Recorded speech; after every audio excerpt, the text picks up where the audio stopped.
What's going on, guys? Welcome to Fantasy Smack Talk. And before we get into talking about the reincarnation of Cy Young and Mr. Strasburg, and we're actually going to touch base on him and a lot of rookies in this segment, but let's first get into the waiver wire. And we start with 4 relief pitchers, and Brad Lidge out there with Phillies. Made the list. Only owned in 60% of leagues. You know, we are not completely sold that he's back, but he has done pretty good so far this year. I watched him last night. It was a little shaky, but Hey, he's still got the save. Save's a save. So definitely worth at least keeping an eye on, but maybe even going ahead and picking him up. Next, we got John Axford out there in Milwaukee. You know, it is his job to lose right now. Only owned in 30% of leagues.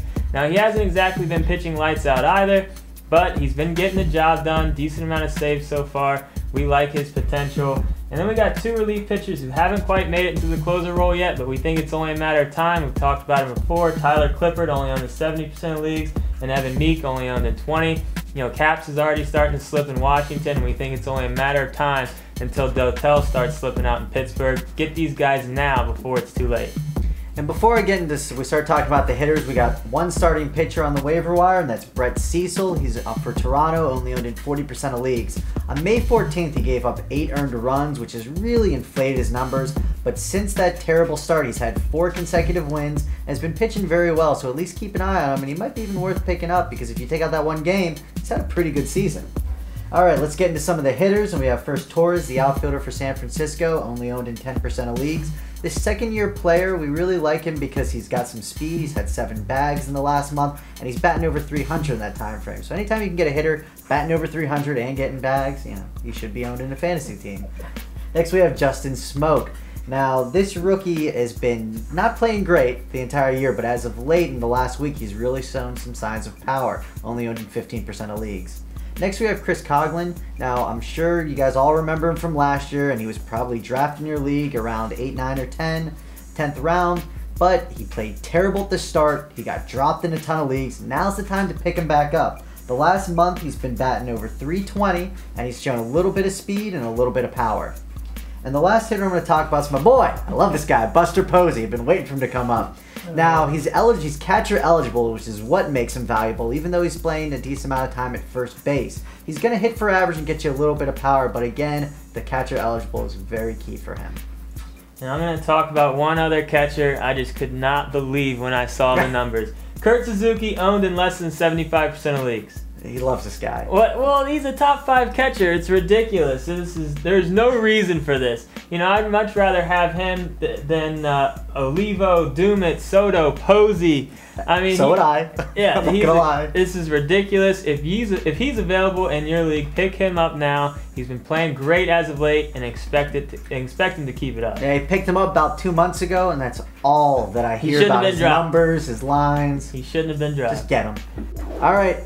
We're finally going to talk about the man, the myth, the legend, but we're going to put it together. We're going to talk about rookies. Now, at the start of every year, there's a few rookies that jump out of the gate, play very well, get picked up almost universally in fantasy leagues, but very few of them actually have great value when it comes to the end of the season. So before we get into why, let's talk a little bit about these guys that you've probably been hearing all year. And that's Jason Hayward, Ike Davis, Buster Posey, David Freese, Austin Jackson, the legend himself already, Strasburg, Mike Stanton, and John Jaso.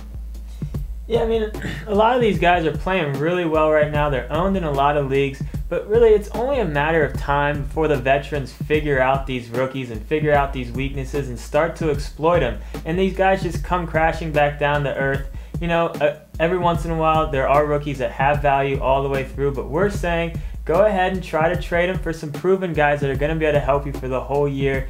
You know, guys that might be off to slow starts like Teixeira, you know, Figgins, Kinsler. You know, you might have to package a couple other guys in there to get some of these guys. But we say if you can get value for these rookies now, go ahead and do it before they start trailing off. Now the question is, does that include Steven Strasburg?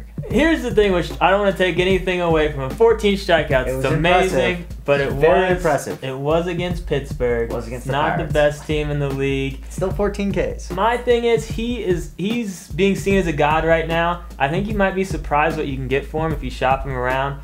I say you try to trade him right now. He's going to see some bumps in the road. He is a rookie, but I do think he's a great pitcher. He's going to have a good year, but you might be surprised what you can get for him right now. Yeah, shoot high and see if you can get it.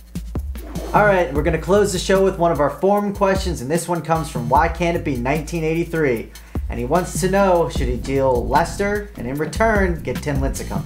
I mean, if you had asked this before the year, I mean, it would have been no-brainer. Obviously, Lester has been pitching really well. We were really high on Lester coming into the year. You know, Lincecum hasn't exactly been himself, but if you look at his numbers, they're really not that bad. About a 3.5 ERA, he's getting his strikeouts, and we fully expect Lincecum to have the better season. It is tough giving a guy like Lester up, but, I mean, you're doing it for Lincecum. I say if you can do it, go ahead and pull the trigger on this one. That's it for this week's show. As always, get into our forums. If you got any questions, I'm Dustin. This is Brent.